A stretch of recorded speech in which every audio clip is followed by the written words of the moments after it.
Testing, testing. Hey, what's going on? What's happening? This is your Golden Dark Day. Coming to you with episode 20 with reviews of programs from last week and this week. And this is the week of January 30th, 2022. So I'll just be reviewing and also sharing my predictions in regards to these two most recent episodes of Power Book 2 Ghost. I'll be reviewing and sharing my opinion about the airing of the new season of Ready to Love, and that is season 7, and it's in Potomac, Maryland. Ready to Love Potomac, part 2 technically of Ready to Love DC, but they wanted to be specific and go to Potomac, Maryland for some reason. So anyhow, that's the newest season, the current season of Ready to Love that premiered last week. So I'll be, like I said, imparting my thoughts on that. And some other pop culture news that was announced today. So just a few things on the agenda. And like I said, just slightly backtracking a little bit because I have to include last week as well. So please comment, subscribe, like, and definitely share this video. Share my channel. And before you close out of it, before you sign off, make sure you also subscribe, because I usually conduct my videos live. I want you to chime in and include and share your opinion in the comments as I'm going live. So make sure you comment while you have the opportunity while I'm live. And even after the live concludes, you can still include your thoughts in the comment section. So again, make sure you subscribe so you can be updated of notifications that I post in advance. Now, when it comes to Book 2 Ghost, in case you don't already know, I am the self-proclaimed Washington, D.C. #1 Power fan. I am the only female voice that speaks about Power Universe. And so I stay on top of it. Pretty much everything that comes to when it comes down to Power Universe, I'm on it. That's my show. Power is what motivated me to start watching programming by way of cable TV again. So, yes, just know that, and know that I am a huge fan of Power Universe and everything relative to the characters that originated from Power and now, and just backtracking to include my thoughts on last week's episode number 8 and this week's episode 9. So, I have to connect the dots there. So if you haven't watched this week's episode of Book 2 Ghost, it did air Sunday evening, just a little bit around 24 hours ago. So if you have not watched that, just know, heads up, this review is going to include some spoilers. If you haven't seen it and you don't want to know what happens until you watch it, then you might not want to listen to this video. But just know it's going to be spoilers from this week's episode 9, which was titled A Fair Fight. But backing up, starting from the episode last week, episode 8, drug related, just gonna, definitely cover what's going on, the core elements with the characters and connect the dots to the episode of Fair Fight, which aired last night. So starting off with that.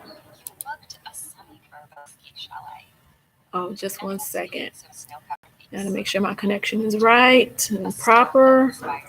I actually had to change positions before I could get this started, so bear with me just a moment.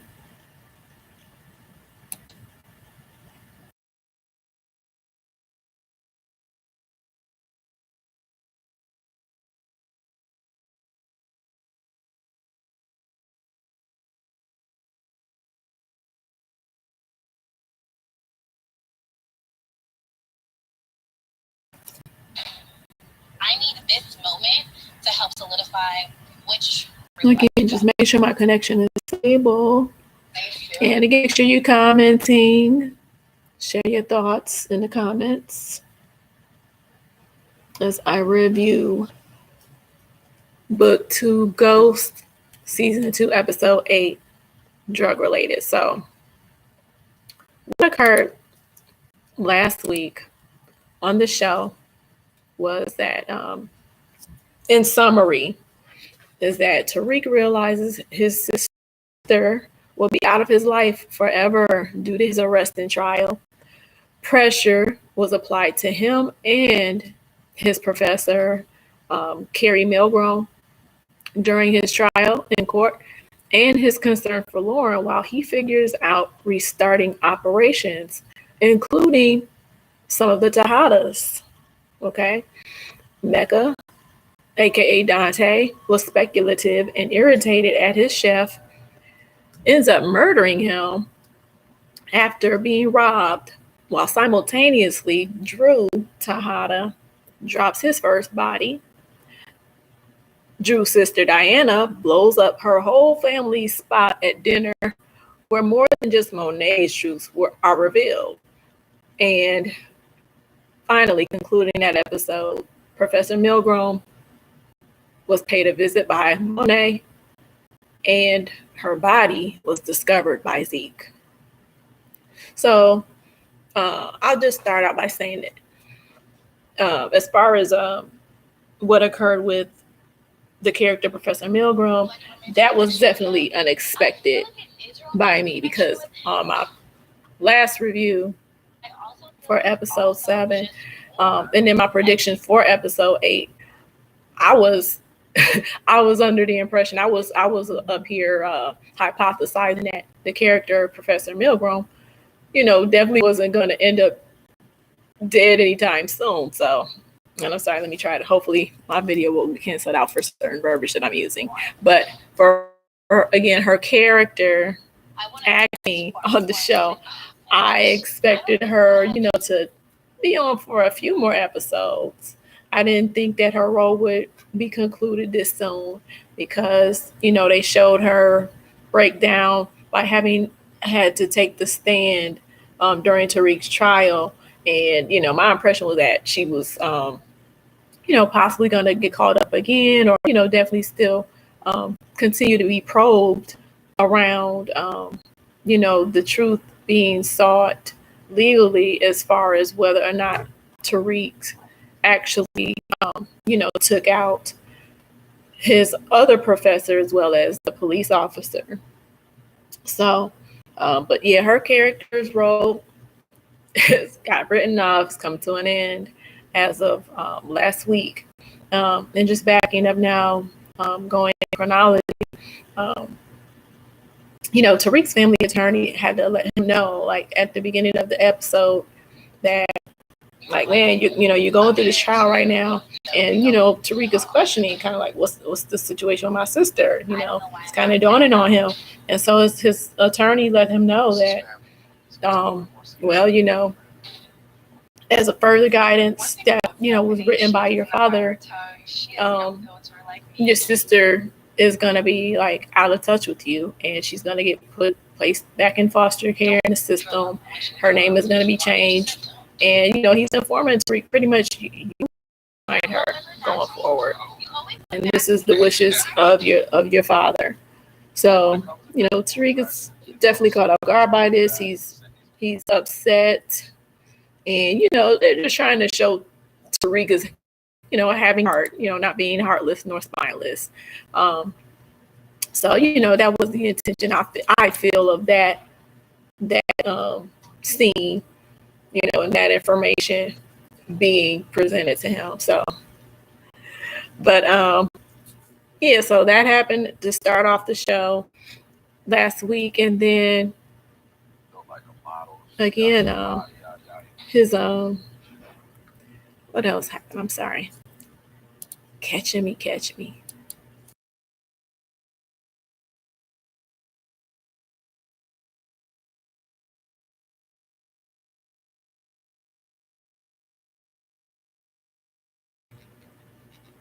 So then next, Tariq's focus turns back onto, his girlfriend Lauren, because obviously there was some distance between them, and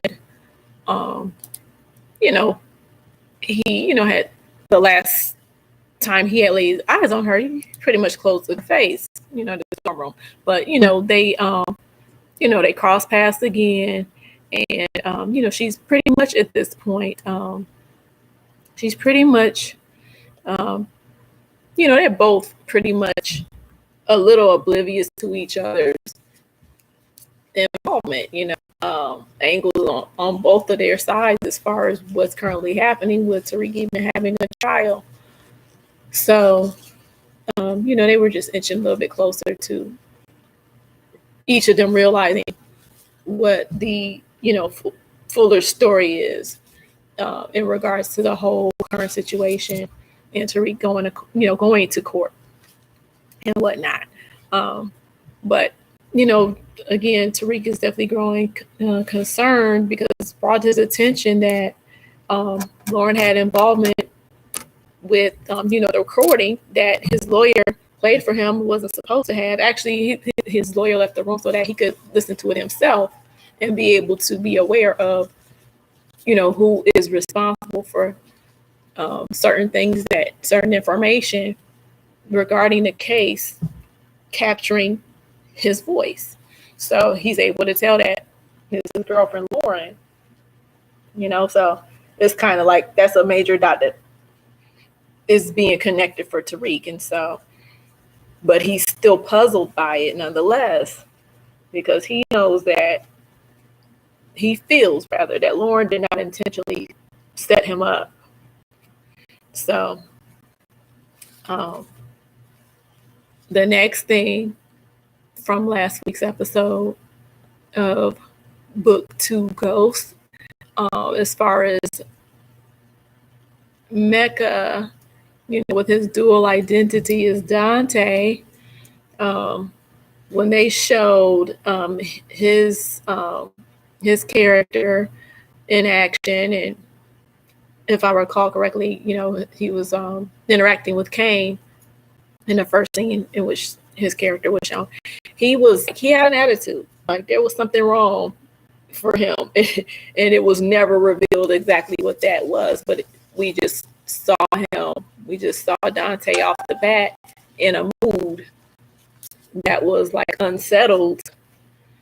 And for me, it's like, what's going on with him? What is he mad about? With that having been the case, he was expressing his irritation distinctly towards his chef, the Asian guy / knife holder. Like, I'm watching my words, hoping that my video won't get interrupted. But every time his chef interacted with him or said something to him, Mecca was snapping back at the chef. Like he was mad at him about something, as if the chef had done something wrong, And so, yeah. Again, it was never revealed or never revealed why Dante was angered. We just got to see that he was, and so ultimately, after we see that there's tension between him and the chef communicating, we also see that Tariq hatches a plan in order to, restart, the trafficking operation. So, of course, he already had things set with Effie and Braden. They had already, discussed doing some things, make some changes as a foundation within. And so, because they know they're able to team up with Monet and just have that in with Monet only, and that it's on the low, they further decided they're going to rob Kane's connect, who is Dante, and that's going to enable them to get back in business. So Tariq also determines that in order for this to, occur smoothly, he's going to have to enlist the help of some parties from the Tejada family. Well, who's the closest to him, that he doesn't have any tension or friction with. So we know that definitely is not inclusive of Kane, because Kane is, still at odds with Tariq. So Tariq, Braden, and Effie end up, again, getting the help, the inside track of help from Drew and Diana. And so that is what enables them to be successful in robbing Dante's drug supply and having it for themselves for distribution. Like I said, to start making money again. And so that goes off without a hitch. Drew came close to having to put down the chef because there was an unexpected glitch, so to speak, as far as Dante sending the chef back to Dante's house instead of Kane going. And Kane did attempt to go back to Dante's house with the chef. He, volunteered, but Dante, let him know, like, no, you're going to stay here. Chef's going to go.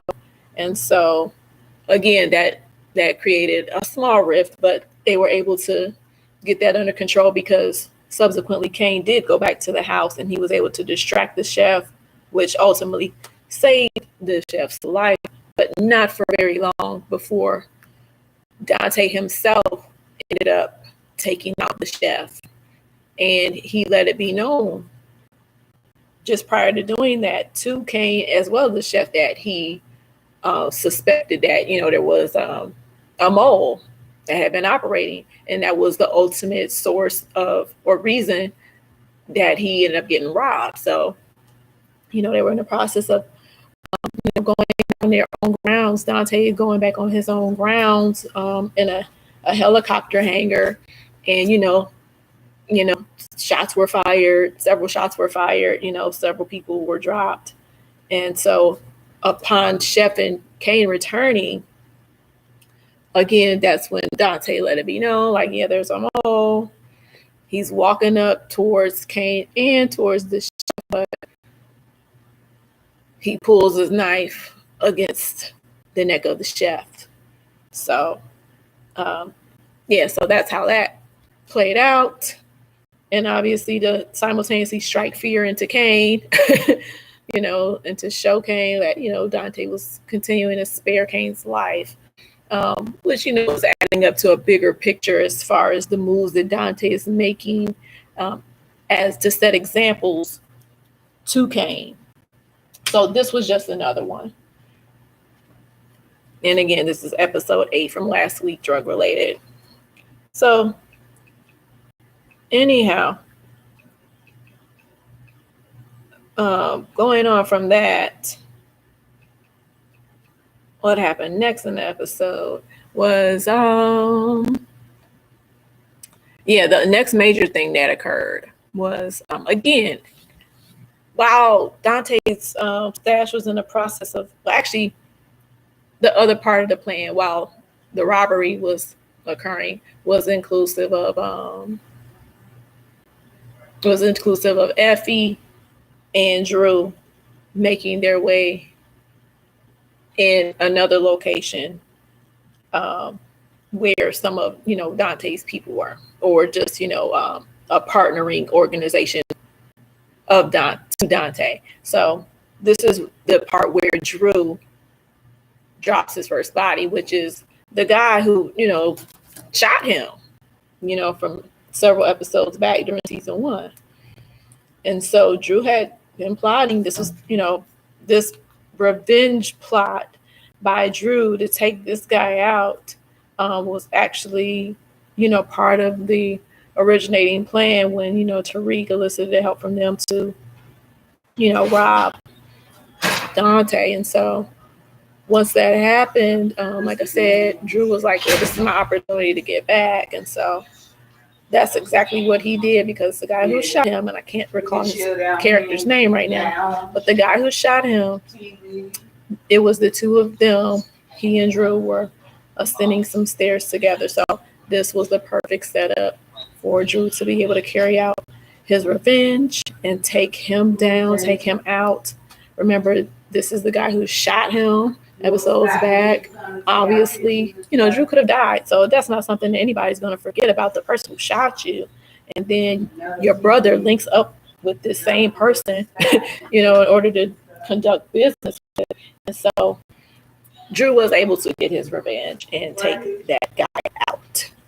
So, and this was just before the guy, was expressing wanting to have made amends and be clear. But again, realistically, that wouldn't have been very long lasting. I don't think, even if Drew had not decided to incorporate a plan for revenge in that situation. So, but that's what happened. That's the point at which Drew took out his first body.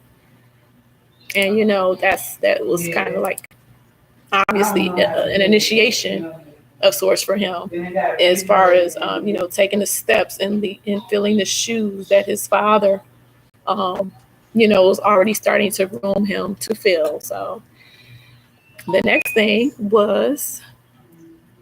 major thing, and, it was a great episode last week. So just continuing on.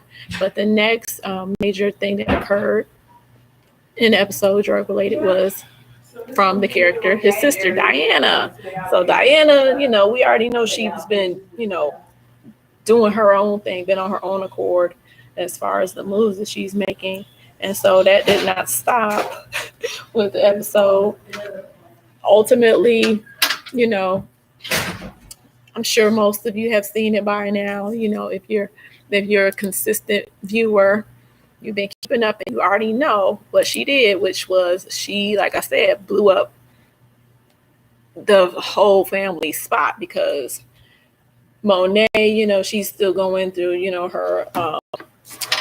her discourse toward Diana. She's still upset with her daughter, okay, for the fact that her daughter got her dad and Monet's husband, Lorenzo, out of prison, and she ain't know nothing about it, right? So Monet is still upset, still bothered by Diana.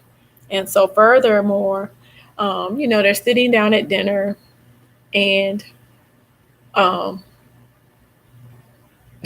I just want to keep this part short, because pretty much everybody sitting at the dinner table, at least 50% of everyone at the dinner table had lied about the events they had taken part in that day, right? So that was applicable to Diana, Drew, because they were together helping Tariq rob Dante, and also as far as Kane, which, well, wait a minute, am I misremembering? Because Kane was actually in on the robbery too. I forgot about that. Anyhow, but they all, were actually, prior to that robbery, Diana was in a whole different place that she had, again, lied about where she was going to be going. She had lied to Monet about it. And then everybody else, like I said, Kane and Drew were together as far as helping Tariq with the robbery. So ultimately, again, Monet, the focus is on Diana, because she, like I said, blew up everybody's spot. She felt the need to just, at a minimum, she thought she was only going to be airing out her mother, Monet. But once she got started, it created a trickle-down effect where it was pretty much a merry-go-round across the table of anybody else who was aware of something that somebody else did that day that wasn't the actual case got aired out. So that's how that occurred. Yeah, so Diana literally verbally explaining to Zeke that Monet is his mother, not his aunt.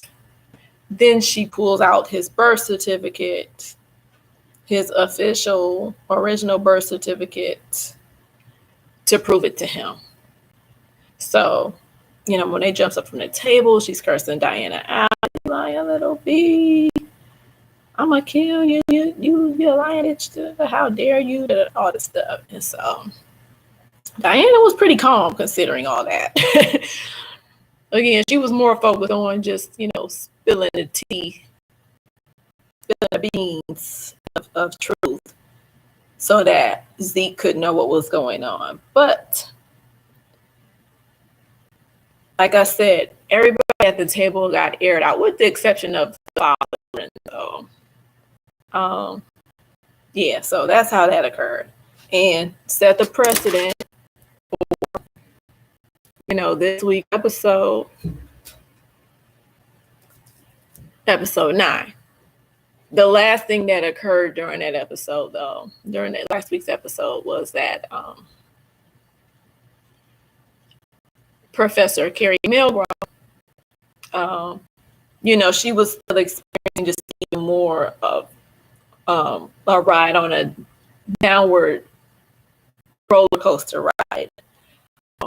She was still scrutinized during this episode, and by the end of the episode, it was apparent to her that she was definitely trying to get things together and get in the mentality of moving on from her current position at university instructor. And so she was down. She was at home, minding her business, but Monet paid her a visit because Zeke had obviously fallen out with Monet from the point that Diana revealed to him that Monet is his mom and not his aunt. And for him, the primary point of contention was in regards to him realizing that he's older than the age he was impressed of being. And so he's looking at that like, this is going to mess up my future because I won't be able to, go out for NBA drafts because I'm too old. So that was the thing that bothered him the most. They're off the top of finding out, who his mother really is, who his parents really are. And so all that being said, again, he rolls out of the house in disgust and frustration. And so Monet is just focused on that. So she's told to leave as well by her husband, because of the fact that he's simultaneously finding out that Zeke is Monet's son and, questioned to her who the father is. And so she was just silent. And so he lets her know, he said, you should leave. So Zeke left, Monet followed. And so she's just wondering, like, dang, she's trying to reach Zeke. And so she, for that reason, she goes by Professor Milgram's home. Where Professor Milgram, like I said, is minding her business. But again, she's, in a contemplative position. And so the last thing that we see with Professor Milgram interacting is that Monet tells her, she's asking, like, have you seen Zeke? She's like, no, I haven't talked to him. Even though she had just replied to a text he had sent her right before Monet knocked on her door. So, and he was, asking if he could come and see her. Well, either Zeke didn't send her that text soon enough, or else she didn't respond to it soon enough, because Monet was the last person that Professor Milgram saw while she was alive, and the last words that we heard stated to Professor Milgrom were Monet telling her, if Zeke has you to come to, he'll never come back to me. And again, this is the thing that's on the top of Monet's mind, because she knows that he's so, bothered by the news information he just got about her being actually his mother, and the fact that, she's been lying to him. He's been in the dark about his life all this time. So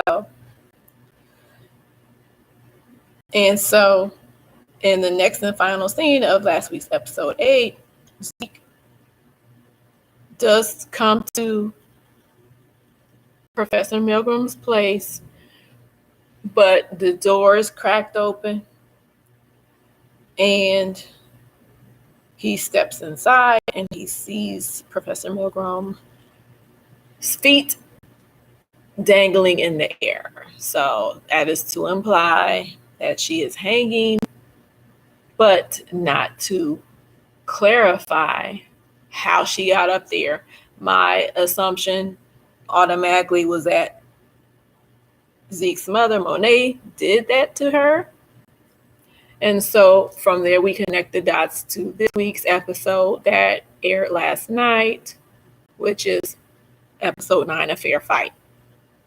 The episode starts off with dialogue, and it's pretty much, giving the impression that, the news has already been spread out enough to where more people than less know that Professor Milgrom is no longer among the living. And so the dialogue that accompanies that is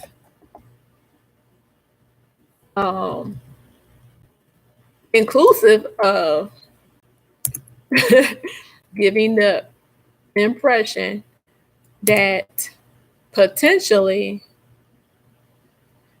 Professor Milgrom committed suicide, right? And that it's not the way that it left appearing to viewers from episode 8.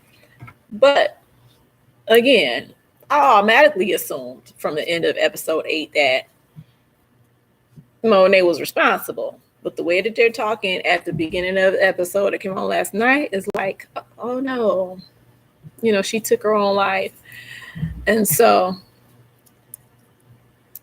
it's like, come on.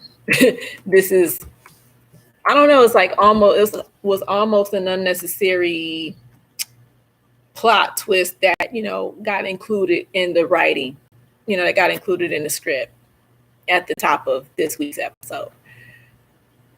Why would Monet not have taken Professor Milgrom out? She had already threatened her life before, verbally and, by putting a gun to her head.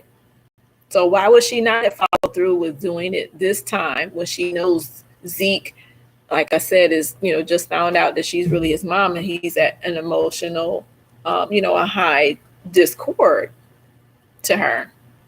So, but for some reason, again, the story, the writers want us to think that maybe Monet didn't take her out. So yeah, that was kind of, again, that caught me off guard.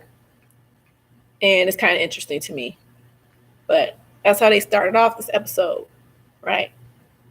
And beyond that, though, again, people were aware that Professor Milgrom is out of the picture, so to speak. So, she can't continue to be scrutinized anymore, because they really ran her name in the ground during the trial. Tariq's lawyer did anyway. And, they just tried to, he just did what he could to, shame her based on, really her sex life, as if that has anything to do with, whether or not her input and her participation in the information that brought about Tariq's arrest was even, relative to, again, her sex life. But, that's what they tried to do. That's how her character got treated. And so, again, she's no longer part of this story. Her character is eliminated from the cast. So, anyhow, again, connecting episodes beyond that, starting off, which, again, if you didn't see it last night, this is a spoiler. So, beware for last night's episode number 9, A Fair Fight. So, this episode, I'm telling you, everybody becomes different and is moving in ways they normally have not before. And before I continue, let me just remind you that, these reviews are my opinion. They are unendorsed. I'm not paid to say anything that I'm saying. And, this should be treated like for entertainment purposes only. Unendorsed opinions, personal reviews of programs that I watch. So make sure you comment, like this video, share this video, and subscribe to this channel before you close out. So back to digging into last night's episode of Power Book 2, Season 2, Ghost, Episode 9, A Fair Fight. Everybody starts acting different, moving in ways they normally have not before. Okay.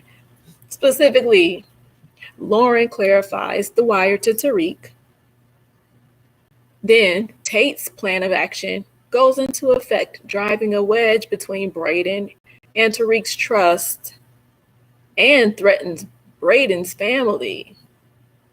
Zeke and his real fam, which I'm referring to as being his newly discovered mother, not Aunt Monet, and his dad, who introduced himself to him last episode, Dante.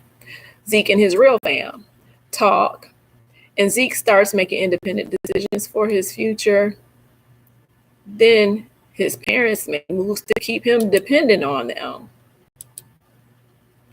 Diana and Drew reverse the product robbery for Lorenzo. All right. Effie scrutinizes Lauren again as a threat to Tariq and makes her a target for Brayden. Kane and Tariq are a little more honest under confrontation than Monet. Tariq and Kane discover who Dante, aka Mecca, really is, resulting in blackmail plus a new family alliance. All right, so let me break that down a little more. If you didn't watch last night, this is what I'm digging into. All right, so what happened with Lauren and the Squire? Again, she explained to Tariq she got to, get a one-on-one with him. Again, in passing, but he stopped and took the time to listen to her explain again how she subsequently became involved with what resulted in Tariq's arrest and him currently having this trial. So after she told him, he listened to her, he heard her out, and he seemed to understand off the break, what went wrong. So, he's like, okay, well, and if I recall, she was able to see that he understood and he was not holding that against her. Right. So we have to, continue passing each other. He was in the process of going as usual. And so he had to go and talk to, I think he was going to court again, actually. After he goes to court that day, or else, right, just prior to him arriving, he spoke with, I think he had spoken with Tate again. He did. But when they get in court, Tate gets called to the stand to testify. And Tate had indicated to Tariq, that he was gonna, Tariq expected something to get started coming from Tate. So Tate gets called to the stand during that day in court, and um, he pretty much, again, this is part of what I said as far as everybody acted different on this episode. Has behaved in this way before. It's just been a long time since we've seen it. The last time we saw him do something like this was on the show Power, in regards to, Ramona and, Ghost James. So what he ended up doing, on the stand was he honestly, like, he treated lightly to begin with. And so right when they were about to, let him step down from the stand, he tacked on some other information, which was inclusive of him throwing his brother under the bus. And we know his brother's character, this is his brother in real life, but as well as on the show, his brother's character, was working on the investigative police team. So Tate throws his brother under the bus. But remember, this is all as a means for, Tate working. His plan is in order to benefit himself as well as benefit Tariq, but mostly to benefit Tate himself, okay? Because he's trying to get back, in public spotlight and make him of some person who's currently still holding it. So this is why he does this and throws his brother under the bus during his testimony. And he did it just as a way to let it be known that there's extra work being put in to try to convict Tariq for stuff that he did not do. Okay, bottom line, that's why Tate did that. So, in a way, it was justified. And I feel like he didn't, I feel like Tate didn't scrub the street with his brother. He just made a basic reference to his brother. And his brother's investigation is on. So anyhow, his brother was surprised and, had a visual expression of being caught off guard, which all made sense. It was funny, and it makes sense. So beyond that, though, this results in Braden being brought into question by the female attorney who's opposed to, Sachs. And so they show Braden and his brother, really his whole family, with the exception of his sister. Now they're in police quarters being questioned, okay, because of the fact that when we go back to the wire that Lauren was wearing, this is originally surrounding the speculation that Braden may have been responsible for all this.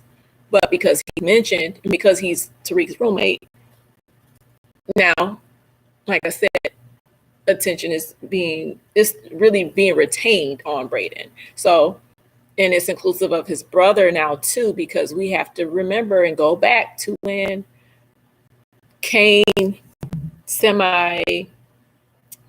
not even semi, like realistically, technically speaking, we have to go back a few episodes back to when Kane kidnapped Braden / coerced Braden and his brother into, making a move, to distribute. And it was definitely against the will of Braden's brother. So as Braden is being questioned by the female attorney, who's opposing the Sachs on the opposite end of, Sachs, as far as the case goes and, collecting information. Braden is like answering her questions in a really ambiguous fashion, but his brother is chiming in and contradicting everything that Braden has to say. So Braden's brother's on the tip, like, he doesn't give a F. He doesn't give a fuck about who's going to get in trouble, who's going to be, held responsible. He just wants it to be known that, no, Braden, you lying. And he's, like I said, Braden's brother is willing to tell it all. He's willing to be totally transparent about everything that happened as it pertains to Kane. Because if you remember, he and Braden ended up having a tussle in conjunction with that whole situation where Kane had them out there on the streets. And Braden's brother didn't want to do it, but they were forced to. But anyhow, his brother is sitting up there contradicting everything that comes out of Braden's mouth. And then the father is chiming in like, hey, he's doing his best, honestly, and actually, to try to be impartial between his sons as far as, who's telling the truth and who may be holding back. He's doing his best to manage, protecting both of his sons as much as possible. And that was interesting to watch. Very interesting to watch that play out among their characters. But that's what was happening while they were being questioned. And so ultimately, the female attorney extends an offer for either one of them, either Braden or his brother, that if either one of them or both of them end up testifying, for them to tell the truth, but that either way, if one of or both of them testifies, that they'll be granted immunity, meaning that no charges will be brought against them, for whatever their involvement actually was or is, as it pertains to trying to prove that Tariq is guilty. Right? So the father agreed to it. And I think, the brother agreed to it as well. And Braden was just quiet because, he's just like mulling over this, on his feet. And he has his loyalty to his friend and his roommate, Tariq. He already knows off the top that, this is a threat not only to himself and his family, but also to his relationship with Tariq, because, this investigator is trying to get him to pretty much tell on himself and air anybody else out in the process. So anyhow, like I said, Tariq is quiet. Braden is quiet on that. And so the next scene is, and I could tell, I could feel it, but Braden is definitely like, he's at the point now where he's on the fence about it. Like, he's thinking it over versus just knowing that he won't do it. So anyhow, the next thing that happened was that we know that this is a decision or a challenge that Braden is faced with. Is he going to remain loyal to Tariq, or is he just going to say fuck it and submit to telling? So the next thing that happens is that excuse me. The next thing that occurred is that we see Zeke and his family talk, like I said, because Monet is trying to strategize how she can get face to face with Zeke and explain her stuff to him. And so she's talking with Dante about all this. But her conversation with Dante actually starts off with her letting Dante know that she wants to, she's like, so I need to talk to him. And I was about to get ahead of myself and tell something out of order. But she lets Dante know, he's upset with me. I need to talk to him. So, she's coming back to Dante to elicit some assistance from him so she can get Zeke back literally in her presence. And so Dante's all for it. He's trying to, assure her, and again, they're working together so that they can both be in the face of Zeke. And so the next thing was that occurs. They get together. They're like on a basketball court. But as they're out there talking, there's a drive-by that occurs, right? And so by the end of it, nobody got shot, surprisingly, not even on the side of the people who initiated this ride, but nobody got shot. Everybody got away unscathed. And so the first thing that's speculated is Monet is asking Dante, like, did somebody follow you? Like, somebody trying to take you out?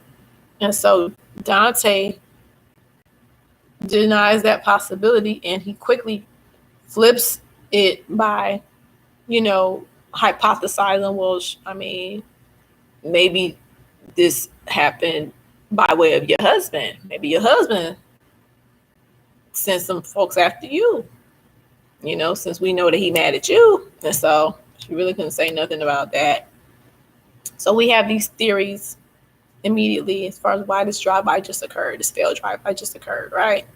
So they end up, they split up, but, they end up reconvening again soon, Monet and Dante, that is. But before the next time they reconvene, Zeke ends up letting it be known to them that, actually, no, the next time they reconvened, it was the three of them once again. And so by the end of that conversation, Zeke lets both of them know, like, he questioned Monet as far as, like, what happened to Professor Milgram. Did you do that? Did you take her out? All right, because he already knew that Monet didn't want him involved with Professor Milgram in any way, shape, or form. Right? And he did his best to stay away from her, but it didn't last long. Thus, him texting her on the night that Professor Milgram's life subsequently ended. So he's asking Monet, like, did you have anything to do with, what happened to Professor Milgram? And she lies and, tells him the story that, because they were at Dante's house when they were all, having this conversation. So she lies and tells Zeke that, I was here last night after you left the house. I did too. And I came here and I was worried about you, wondering where you was at, how you was, but I came here. So there's no way that I had anything to do with her dying. And so Dante is processing this on his feet, off the break, and he supports. And to me, listen, if you already watched it, it's very clear that even the manner in which Monet spoke to Zeke, it seemed to me very intentional in the script by way of Monet's, the physical acting, and also in the manner in which he spoke and saying these lines to Zeke. It seemed like the writers wanted to make it intentional to us viewers that Monet's character was lying to Zeke's character, for that not to be a question to the viewers nor to the character Zeke that Monet was lying when she told him that she had nothing to do with it. Okay, that's my opinion, but that's the depth of which that scene was captivating, right? So because she kind of stuttered. She had a pause in her explanation to Zeke. And he looked at her, and like I said, we saw the visual assessment after Monet made that statement of Dante. We saw a visual assessment of his, him processing that. And because we saw that, that's additional to indication that Monet was lying to Zeke. Because the manner in which Dante spoke up, he's like, that's true. But nobody asked you, Dante. Zeke only asked Monet. Because there's no way, Dante, that you could know that Zeke would have any reason to question Monet about if she had anything to do with Professor Milgram being taken out. All right. And I'm pretty confident Monet did not bring Dante up to speed about that whatsoever. aside from making Dante aware that, well, and Dante stated that too, Zeke, when they had their first one-on-one. Either way, we got to see it for ourselves on last week's episode that, again, Monet was less than that Gary Milgram saw. So Monet was lying to Zeke about not having done anything. The professor and Dante supported Monet's lie to try to convince Zeke of that. And so Zeke's response was letting them know, like, because Monet just kept pushing the fact that, I want you back, in my life. We still got to, keep things together, literally. And so he was like, Zeke was like, but I don't have to. He said, but I don't have to, and I don't want to with either one of y'all. And so he gets up out the chair and he leaves the room. The next thing that Zeke ends up doing is having a press conference to announce that he's going to conclude his college education pursuit to train with a personal coach for basketball, to still continue pursuit of hopefully making it, being drafted. All right. And so during this press conference, notifications come through several of the reporters' phones that were there. And it was notifications of a story that was putting on blast the information about Zeke's age surpassing the requirement for draft protocol, draft consideration. Okay. Zeke don't know what's going on. All he knows is that the reporters in the audience become distracted. And then his rep was sitting with him at the table. The same reporter, that same question of the headline story. And so Zeke doesn't really say anything because, again, he's caught off guard that this information is at the hands of people sitting directly in front of him now. And so his agent leans over, covers the mic, and whispers to Zeke, if this is true, you can forget about anything happening with you going to have a personal coach. He was like, NBA will be completely out of the question if what this guy just asked you about is has any truth around it, right? So that happened. And then the next meeting of minds, Monet and Dante, are inclusive of Monet letting Dante know that she wants to, that she feels that Lorenzo, her husband, needs to be taken out. Okay. And she's telling Dante in conjunction with letting him know that she thinks that he was responsible for the drive-by that got pulled on the three of them, as well as for leaking the information about Zeke's age conflicts to the press during Zeke's press conference. She was like, I think Lorenzo is responsible for all this. And so Dante is listening to this theory. He's like, yeah, you actually might be right. And so Monet is like, yeah, he's trying to ruin everything for Zeke. And he needs to go. Lorenzo needs to go because he doesn't want Zeke to be able to, come back to me. Plus, he wants to ruin Zeke's future. But, none of us know. None of us can tell who the source is of either one of these things.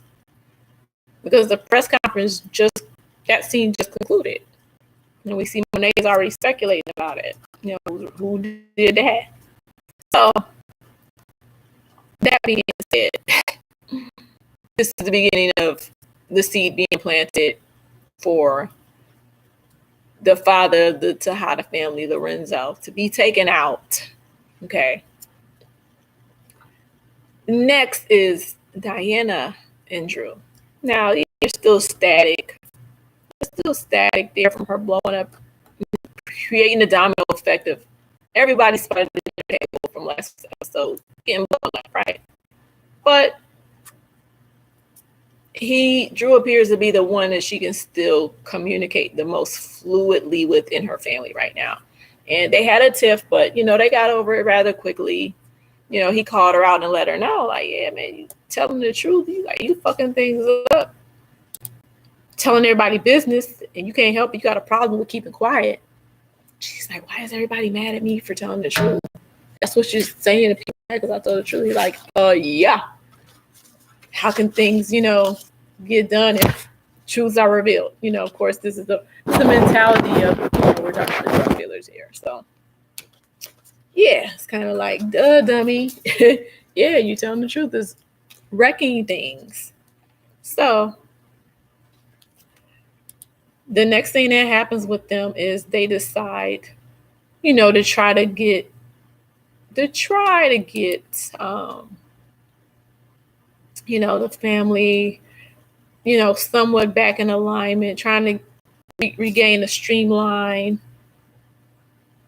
is that they can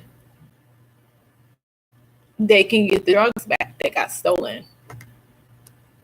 Okay. And so they do that. So basically it boils down to Drew going to see his boyfriend Everett so that he can confiscate Everett's student ID as a means of he and his sister Diane gaining access to the building where Tariq and Braden's drug storage units are.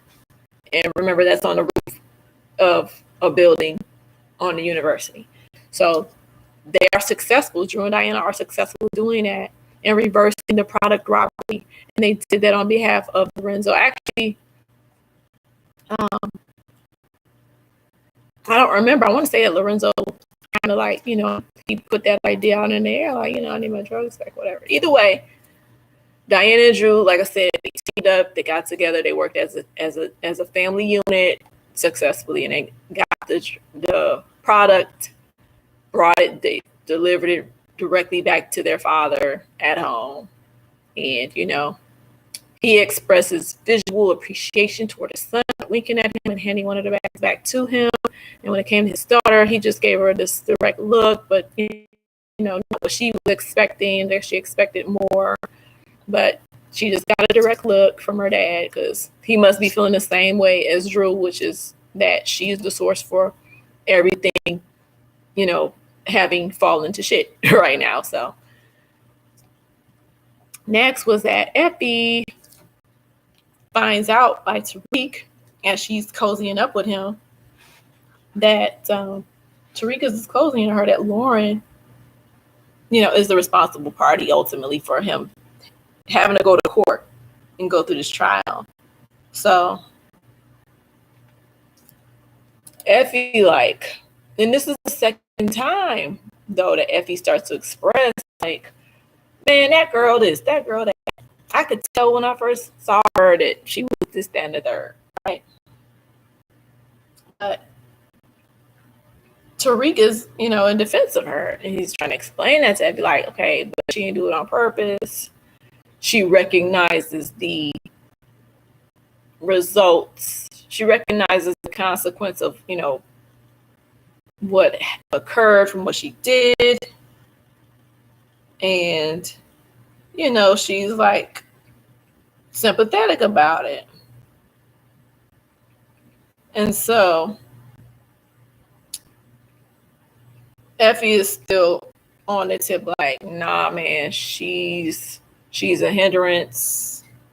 You seriously think she's not going to tell anything else?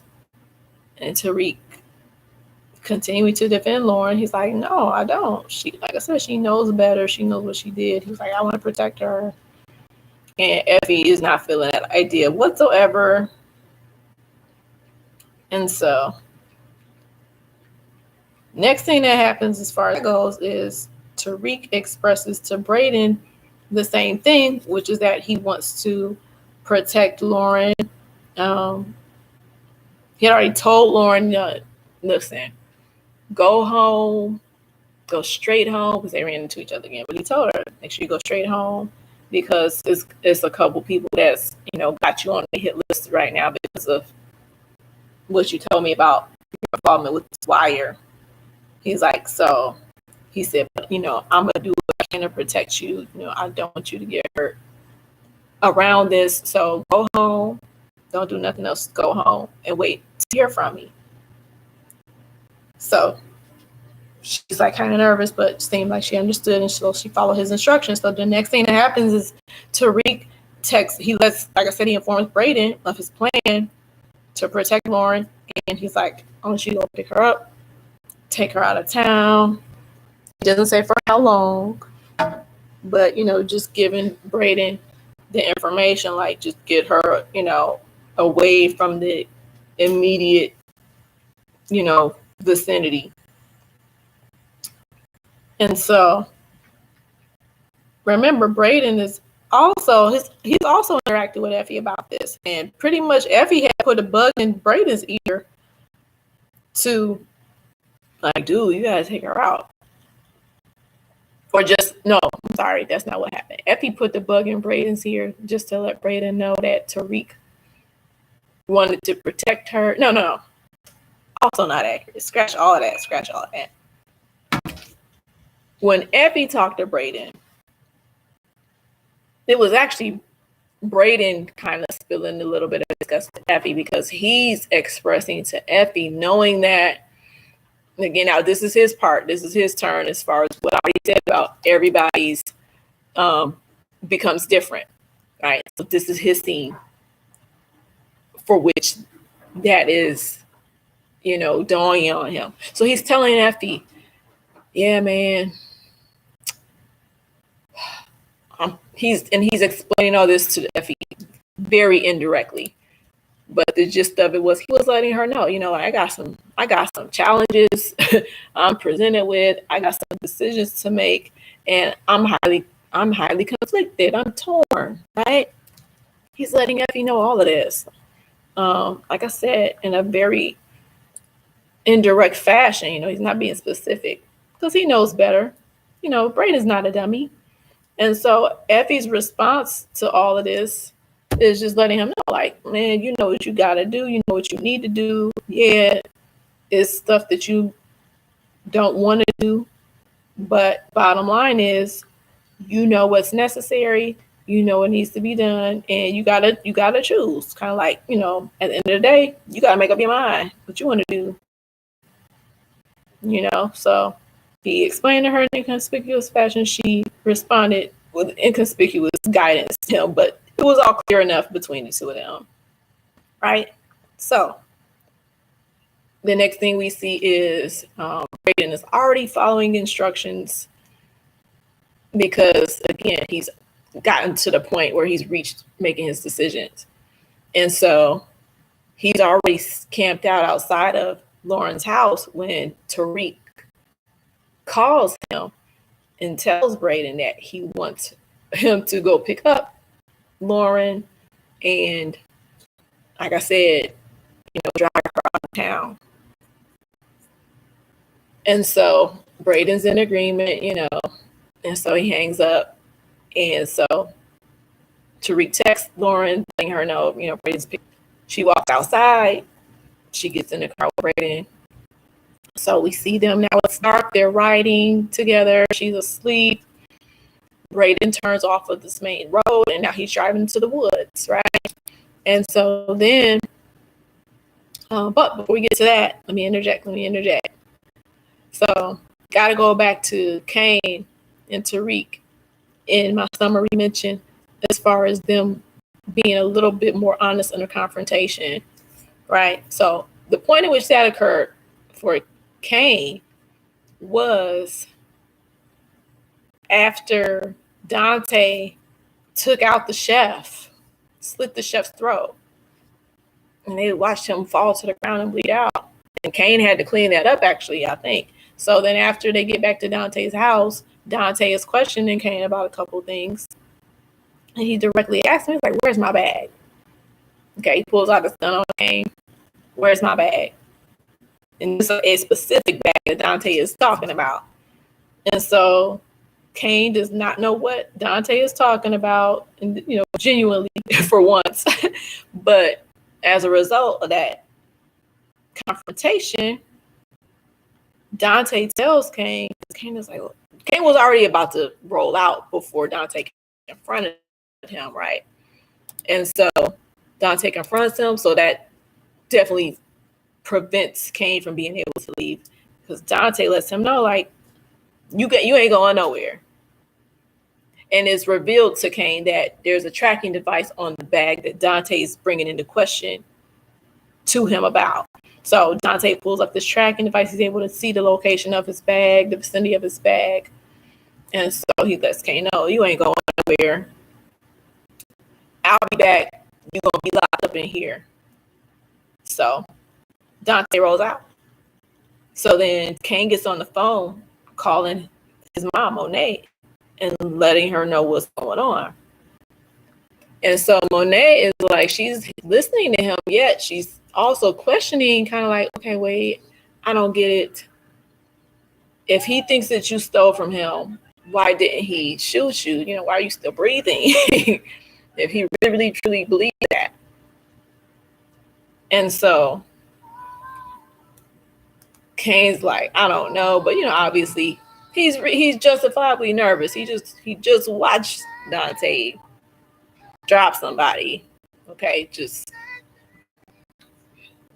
hours prior. And so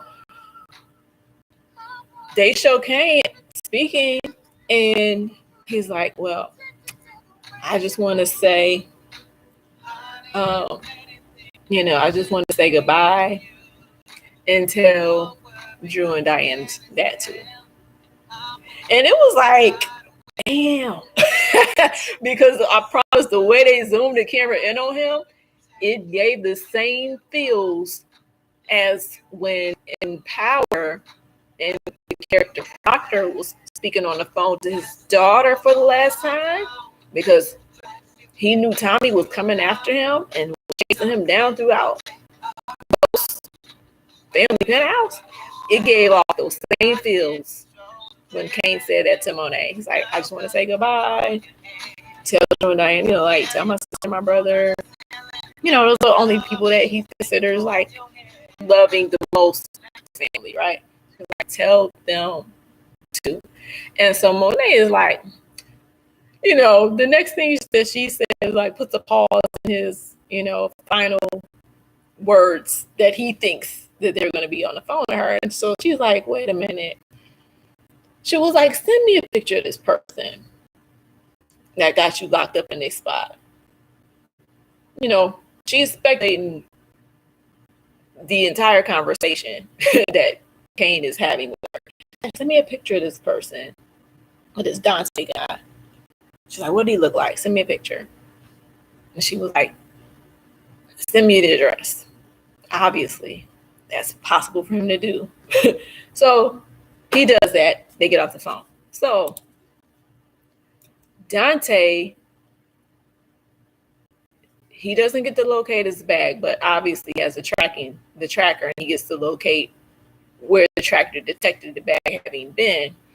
Kane was able to get wind from, Tariq was able to get wind from Kane that Dante knew where the bag was, and the fact that Tariq had the bag. So Tariq goes and hides the bag, and when he returns to his dorm room, Dante is in his room, posted up. Same confrontation, about the same thing. Where's my bag?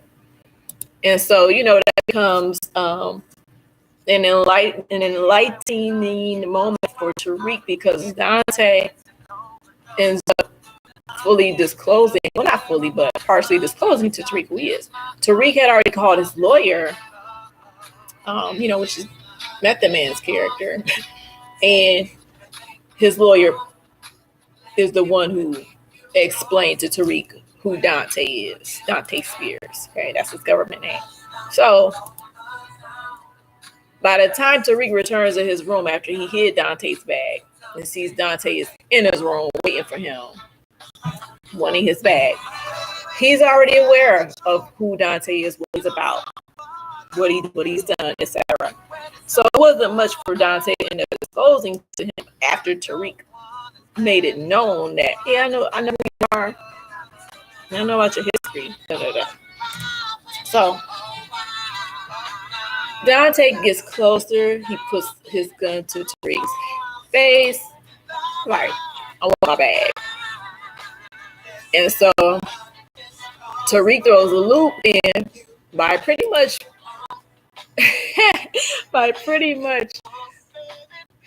you know, bringing a matter of blackmail to Dante. He was like, I'll get you your bag, but you gotta create an account for me with $2 million in it. And Dante's like, he's pissed. He's pissed. He's like, you really think you worth $2 million? Like, are you serious? In other words. And so Tariq is, standing firm to that proposition, right? So Dante backs up. Like, he's like, I'll get you the account, but you gotta give me my bag first. Because what's in that bag, and Tariq went through it right before Kane let him know that Dante was coming for the bag, was the contents of this particular bag is everything that Dante has already presented to Monet as far as the ability to start a new life with him, starting over with him, because it has passports created for Monet's other children that she has with Lorenzo, and again, the documents that he already flashed to her as far as trust funds for everybody to be able to have their own money, and again, start lives separate from remaining under Monet's husband, Lorenzo Tejada. Right? So all that stuff is in the bag that got snatched, during the robbery of the product from Dante. So that's the bag Dante wants and needs back.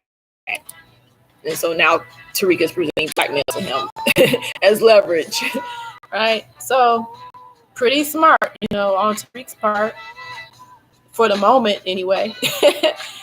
But Dante lets Tariq know, like, he was like, I'll do it. He said, I'll flush it as far as the money. He said, but after I get my bag. Because we're talking about sensitive material, sensitive documents here. This is not stuff that can be recreated, I'm sure. Probably not as quickly as some other stuff that can be fabricated. So anyway, that seemed to have been agreed upon. And right before Dante exits Tariq's room, he just pretty much, tops off what Tariq has indicated already knowing about Dante to him. And Dante further lets him know, like, in so many words, that he is like indirectly connected to having known Tariq's father, James, aka Ghost, right?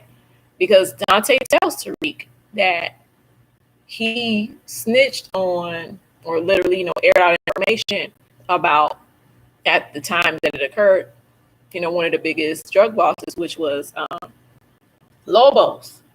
So that's a key name from, the Power franchise about halfway through, and that's one of the targets that Ghost and Tommy, had, to ultimately take out. Because, they had been, obviously kind of indirectly working under Lobos. So Dante dropped that name to Tariq. Let him know, like, yeah, I'm the reason. Pretty much he let Tariq know that he is the reason why Lobos ultimately was able to be taken out. And we know that subsequently Ghost and Tommy were responsible for taking out Lobos. Okay. So that was like an enlightening moment. That was a profound moment in the show. That info, that detail, that intel. So it's kind of like, oh, And so, and then he's like, I did that. I was responsible for that. And so he further connects the final dot with telling that information to Tariq by saying, so, when you make it to hell, Tariq, let your dad know I said thanks. So some profound lines rounding out that scene, And so, yeah, like definite, eyebrow raiser for sure. But so those are the points, the reasons why I said that Kane as well as Tariq are a little bit more honest upon being confronted, because both of their points of being more forthcoming than they usually are were by way of confrontations with Dante, aka Mecca, right? So he goes back to his home. Once he walks in the door, he's screaming on Kane off the break, but when he gets around the corner, he sees that Monet is also there. She's made her way inside, right? And for the record, because I already saw people, questioning as far as when Dante left and told Kane that he's locked in there. It's like, if he was locked in there, how did Monet get in there? Well, I mean, we have to assess the situation verbally. Dante verbally told Kane that he was going to be locked in there. He was like, no exit. That is not equivalent and should not presume that the same would be the case as far as entering. Okay. So for me, that made it make sense and reasonable that Monet was able to enter. Okay. And that's opposed to Kane not having been able to exit. It's like, dude, you won't be able to get out, but that doesn't mean nobody will be able to come in. Obviously, there had to be the possibility for entry in order for Dante himself to even have been able to get back in his own place, right? So for me, that explains, without any disappointment, why Monet was able to make her way inside. So she was there when Dante got back. And off the top, Monet is expressing that she now knows that he has been the connect to Kane, as far as the drug supplier to Kane, as it relates to them linking up with her husband Lorenzo as a means of Lorenzo being able to, reestablish himself back in the game once he got released from prison. Either way, for Monet was more so of a discovery of being able to connect the dots and recognize that all this time, for the amount of time that Kane has been operating on his own, once Monet ostracized him from the family, that it's been by way of Dante, and that Dante was intentionally kind of, utilizing Kane as a chess piece, so to speak, as a pawn, literally, to ultimately work his way back around Monet. So she let him know that she figured all that out during the time Dante was gone. She made her way in there to her son Kane, right? So, but also, somewhat surprisingly, Monet also states to Dante, who she now knows is also Mecca, alias Mecca, that, like, yeah, so now that I know all this, I'm willing to go with you now. So she is reopening the doors to all the propositions Dante previously made to her, from over the past few episodes with the trust funds and, like I said, starting a new life with him and all this, for him to be Monet's support now instead of Lorenzo. Right. And so she's letting him know, yeah, we can do that now. We can do that. She was like, Lorenzo's got to go. And so now here's the thing. because I felt like the way that Monet said a portion of that to him could be taken as condescending. I mean, honestly, that's how it hit me in the moment when she said to him, she was like, we can go off on your little jet like you've been talking about. That's condescending as fuck. So to me, that makes it not very convincing that she like definitely and certainly is trusting him. To me, it gave off the impression that she might not really mean that, and that her and Kane agreeing to go along with Dante actually might be a trick, and that they might actually, be plotting to turn on him. That's the impression that, again, the manner in which she spoke a portion of those lines came off to me. That's the impression it left me with. It's like, if you really want to go with him, why would you degrade something that he offered to you by saying, oh, you little jet that you've been talking about? And even her tone when she said it was bad. It was, I mean, I love MJB. I love you. I'm a day one fan, but the way that part was executed by her, and honestly, I can't even come down on it right now completely, because that may have been intentional. The way that she said that may have been intentional. And so that remains to be seen. But I have to say, for me to assess it right now, since it just came on last night, is that I don't know, that it was possibly poor acting, poor execution of the line. So that's something I'm going to have to, retain as a nugget to come back to.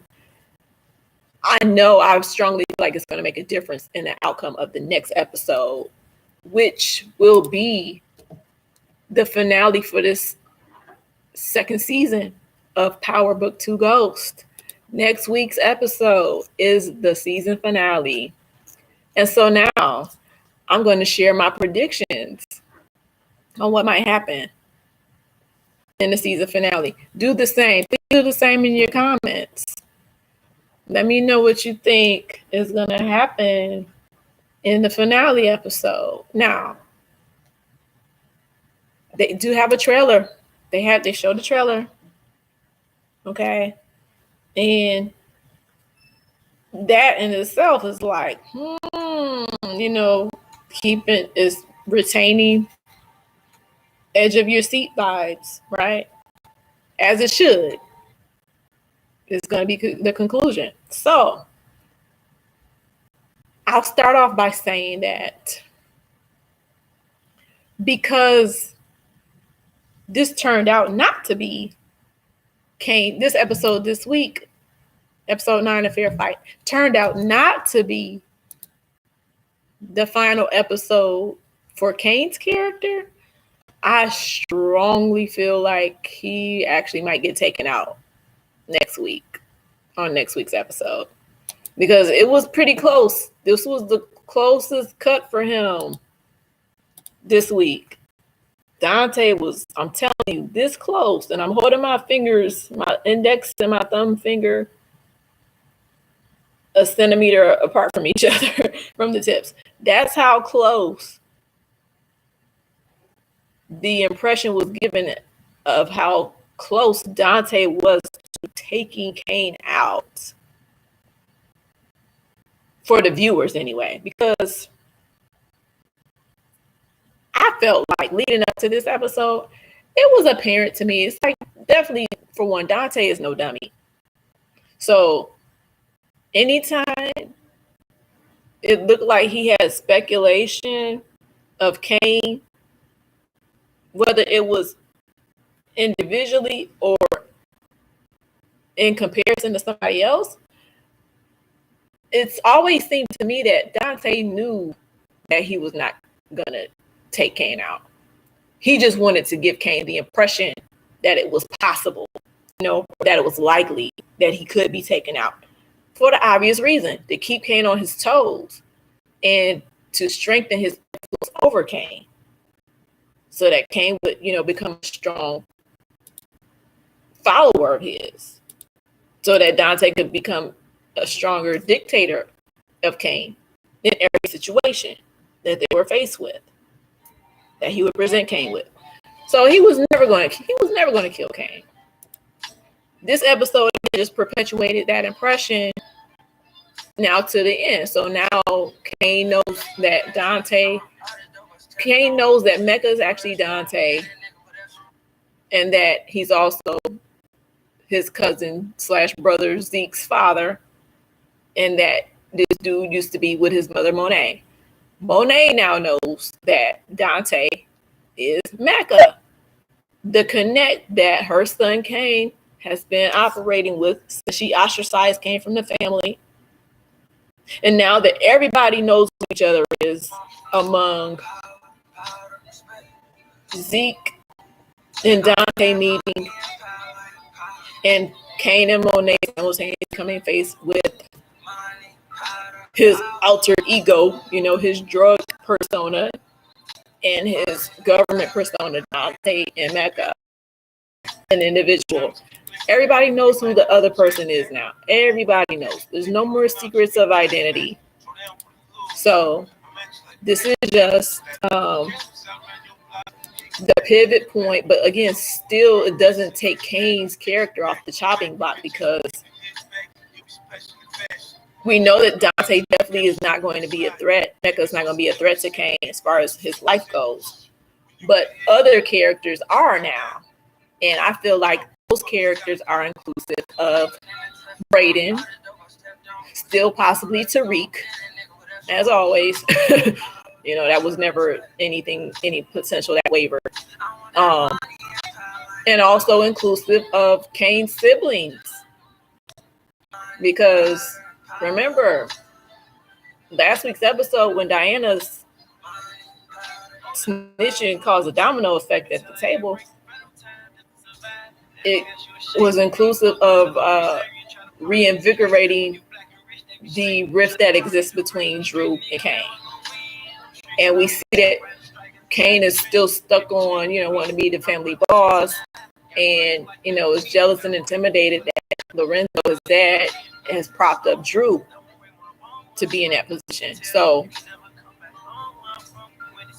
that makes Drew, again, a potential, threat to the life of his brother Cain.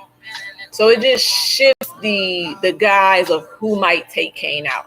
But I really do think that Cain's character is a very strong possibility, a high probability that this finale is going to be the last episode for Cain. All right.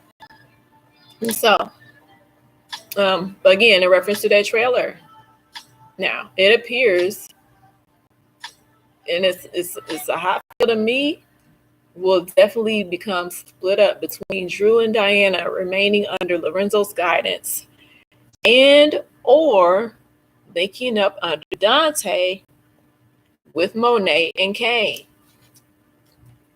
And that's definitely if Monet and Cain are serious.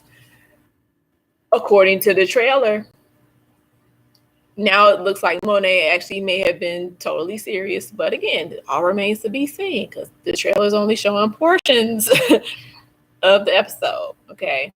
So either way, someone will come for Lorenzo's head, whether it's Dante, Cain, or someone else.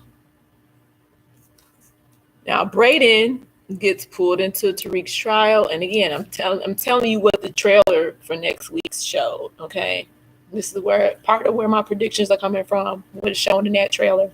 I watched that trailer a handful of times. Brayden gets pulled into Tariq's trial because they show him walking in the courtroom, walking up to the stand. He's wearing a suit.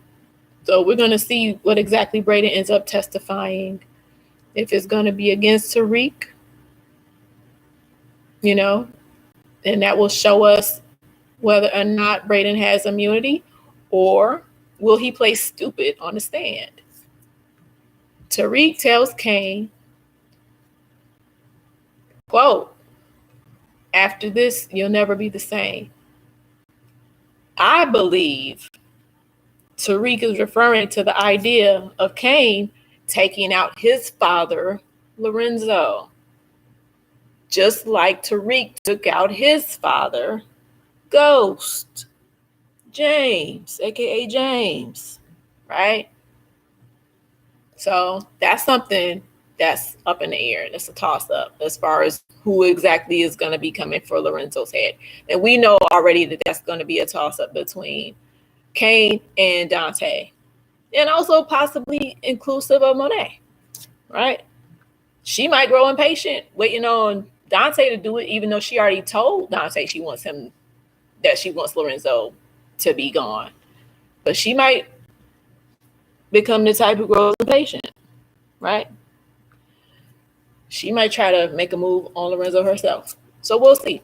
Now, also, Monet gives Cain the ultimatum by telling him, quote, "It's him or me.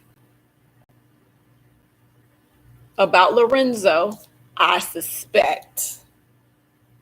That is a statement that could be in reference to someone else, though. Right? So, it's all kinds of possibilities. It's all kinds of branches stemming, that could happen. So, the trailer concludes showing nighttime scene, right? Where Tariq is running. And it's like, well, okay, this is actually what it showed. It showed one snippet of two people running in the dark, and their backs are to the screen. Then it shows another snippet where it's only Tariq from the front, and then another snippet showing Cain running to where Drew, his brother, is standing and pointing a gun at someone on the ground. Okay?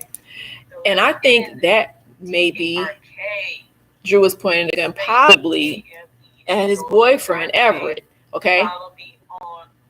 Why? Because I slowed it down and paused it. Okay. That's just a guess. But it might be Tariq. I could be off with my guess. It might not be his boyfriend Everett, because their dad Lorenzo wanted Drew to kill Everett on last week's episode, or else 2 episodes ago. He was about to do it, but he got caught up and didn't follow through.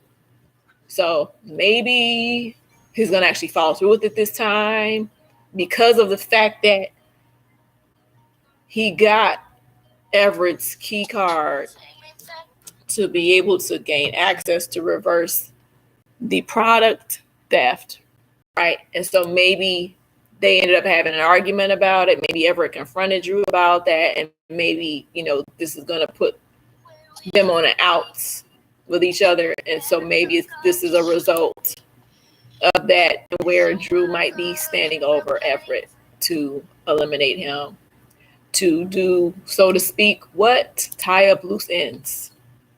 Okay? So that's possible. That's what makes it possible, even if I include what I saw in the trailer. And I looked as closely as I possibly could. It's not a clear view. You can see like the corner of somebody's head.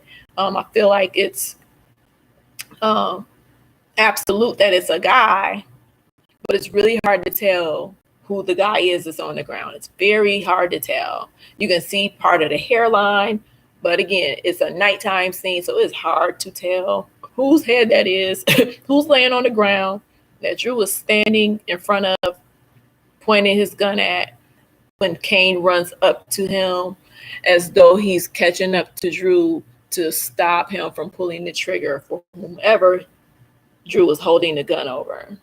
Okay? And so that's it. That's my final predictions. Or my finale predictions, rather. That's what I'm guessing. So, yeah, I mean, I think it's definitely going to be juicy. obviously if it's written right, it's going to be a explosive finale. So we'll see. We'll see come next Sunday. And for anybody else who has Stars Network, us loyal viewers and fans will find out, us Power Universe fans. So again, if you catch this after I finish this live, you can still comment and share your thoughts with me about, share your predictions on how you think the Power Book 2 Ghost Season 2 finale is going to unfold. Tell me what you think is going to happen to Braden. Tell me, do you think Effie, and I didn't mention this, but again, if you already watched it, you already know what happened. So from this part that I'm about to now, tell me if you think that Effie actually took out Lauren, because Braden followed through with Tariq's orders. Okay. And in the process of Braden doing that, it was interrupted because Effie showed up and she kidnapped Lauren from Braden. Okay. So to me, that gives a strong impression that, yeah, she went on and she did what she wanted to do on her own accord based on what she expressed to Tariq was that Lauren, she's a threat, I believe that Effie took out Lauren, even though they didn't show that. But why would Effie go through, for anybody who thinks otherwise, why would Effie go through the trouble of following Braden and kidnapping Lauren herself, knocking Lauren out, putting Lauren in her car, taking a bag of money that Braden had given to Lauren to enable her to be able to escape? And she just stopped before she got back in her car, Effie did, and looked at Braden. She just gave him this look. Braden gave Effie this look. And Effie kind of lightweight shook her head, kind of like, to me, her head shake conveyed to Braden, like, this is done. What Effie was about to do, taking Lauren out, needed to be done. That's what her visual reaction to Braden conveyed to me, right? And so then she gets in her car, she throws the money bag and tosses in the back seat. Lauren's knocked out in the front seat, and Effie drives away. So, yeah, even though they didn't show it, listen, Effie took Lauren out. Effie took Lauren down. So Lauren is no longer Lauren is no longer an active character on the show starting as of next week's finale episode. If we do see Lauren again, I think her character is going to be, not breathing, if they show her character at all again. But I do believe that Effie, like I said, did that dirty work and ended Lauren's character's life. Okay. Because she pulled up on Braden. She knew Braden. She figured Braden wasn't going to do it. Either way, she figured as a backup, she was going to ensure that it got done in case Braden decided not to do it, that Effie was going to do it. And then we see her, the end of the episode, actually, this week, we see Effie go back to Tariq's dorm room. He's already asleep. He's knocked out. She undresses out of all her clothes that she had worn when she pulled up on Braden and Lauren. She undresses and she gets in the bed and she's laying there with her eyes wide open. Like maybe she's, possibly mulling regretfully over, again, my strong speculation that she killed Lauren's character. So, again, I don't see any reason why Effie would not have done that. I believe she did that. We ain't see that. And listen, something else. Let me just inform of this too, because something that people might not know, as it pertains to writing and, I want to say like programming and entertainment, when it comes to, the death of certain characters, I read or else heard about something before as it pertains to like female characters in movies. And I think it's a definite when it comes to movies or maybe a specific genre movie. But something that I read, information that I became privy to, is that it's like it's something like it's not customary. It's not highly customary when it comes to a female character in movies being killed. It's not customary to show the manner in which a female character is killed. And the same is applicable to that of, a child. Obviously it would be a child in real life, but speaking again, as far as the role, as far as the position of acting in the movies. So it's not customary to show how a woman or a child is killed in movies. Okay. So with that being said, and as it pertains to, again, what I'm speaking about when it comes to Effie snatching Lauren from Braden for the purpose of ending Lauren's life, it can be raised that the question is raised that, well, maybe Effie really didn't take Lauren's life. But again, just because they didn't show it, I don't think it should be assumed that she didn't, because we know that Effie's perspective and opinion that she expressed, her speculation twice as of this episode to Tariq, was that Lauren got to go. Lauren is a problem. Okay. So again, why would she snatch her up if she wasn't going to end that girl's life, right? She knew it. She did it. She did it. She took Lauren's life. So hopefully we'll find out for certain next week, because even though it's going to be the finale, there's always a possibility they might string certain parts of this season into season 3. And there is going to be a third season of this show. There's going to be a third season of this show. That's already been confirmed. That was actually confirmed maybe about halfway through the season, which was a few weeks ago, that there will be a season 3 of Book 2 Ghost coming out. Now, beyond this upcoming finale, the next thing we're going to see on Starz as it pertains to Power Universe is the premiere of the next installment, the next Power spinoff, which is called Book 4 Force. And again, if you're not already aware, that's going to highlight the character of Tommy Egan, who was, the brother, literally the brother, the tightest partner in crime to James St. Patrick, aka Ghost. And so that is going to be, when is that premiering? Wait a minute. That might be, is that premiering the same night as the season finale for Book 2 Ghost? I don't know. I don't remember. That would be a very eventful night if that is the case.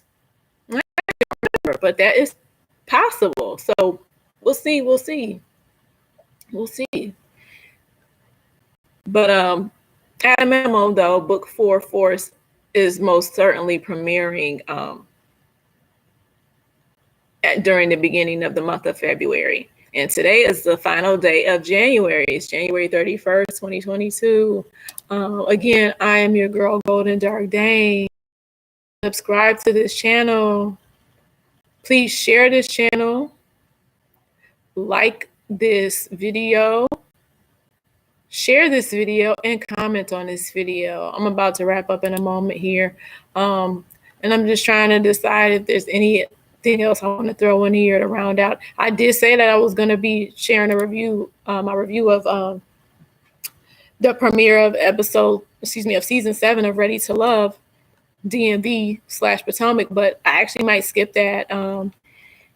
It's the start of another season, and it's running on the same uninterrupted schedule of the conclusion of season 6. So because there was no break in between seasons, I'm not really that compelled to speak on the beginning of this new season, because they're running, it has run concurrently. And, I feel like there's no break in between. There's nothing to question about it. If you watch season 6, I feel like that's likely the motivation for you watching season 7 of Ready to Love. So you kind of already know what to expect. I feel the majority of viewers do anyway. And so I really don't need to break that down and explain or, peruse what occurred on this first episode of season 7, Ready to Love. It's pretty much the same. It's the same process. It's been the same process so far for the very first episode of every season, which is that 2 people got eliminated. The only difference was the count of contestants that it started with. And so they just started with 7 men and 7 women. So obviously there's going to be some additions because there's always a total of 10 people per gender that are, competing. And so because they started off with 7 for each gender, they're going to be adding 3 more of each gender, but in a different manner of inclusion. All right. So that's yet to come. So aside from that difference, aside from that change, nothing else about episode 1 for this season 7 differs from the first episode from any other season. So, you can take a look at it, to see who's participating, see how they look. There's a lot that can be imagined. So if you haven't seen it yet, you haven't missed anything. Of course, you can always catch up if you so please. Nothing, there was nothing major that happened on that episode. It was obviously an introduction of the majority of the cast members for this season. 3 more men and 3 more women are going to be added to the mix going on. Don't know at what point it's going to happen, but it is going to happen. So 7 men, 7 women, and 1 man and 1 woman got eliminated. And so that's what happened already. Again, nothing missed, nothing major happened, nothing spectacular occurred, nothing off the wall. So but that's Ready to Love season 7, episode 1 that aired this past Friday on the OWN network. So, I will likely share some comments and a review of the episode this week. We'll see. It remains to be seen. And just a couple other tidbits that were announced today as far as pop culture is that I literally heard that Rihanna, singer, actress Rihanna is supposedly pregnant by her boyfriend, rapper A$AP Rocky. Interesting. Somewhat. I mean, if they're a couple, shouldn't be that interesting, but it's interesting to my ears. Okay. So that news came out today. And what else? There was one more thing. I was considering mentioning. What was it? I gotta remember. I'm trying to remember real quickly what it was. There was one more thing. But so either way, we can, dually. Prior to this news about Rihanna, this information actually came out a few days ago. An accusation against Chris Brown, supposed sexual assault on a woman from about close to 2 years ago during a yacht party that's supposedly a yacht owned by Puffy, where this alleged assault occurred by Chris Brown. So that was brought up a few days ago. So some things to keep your eye on in pop culture news, and see if you think it's true, see if you think it's likely, see if you think it's possible that this stuff happened. So that's all I have for tonight. It's been 2 hours just about, so I gotta go. Again, I am your golden dark dame, #1 self-proclaimed Washington, D.C. Power Universe fan. only female voice speaking about Power and Power Universe. And I'm a real day one true blue fan of Power and Power Universe. So I reviewed this week's and last week's episodes of Power Book 2, Season 2 Ghost. Those were episodes 8 and 9. And I also provided a summary of Season 7, Episode 1 of Ready to Love from the owner. Power Book 2 Ghosts on Stars Network.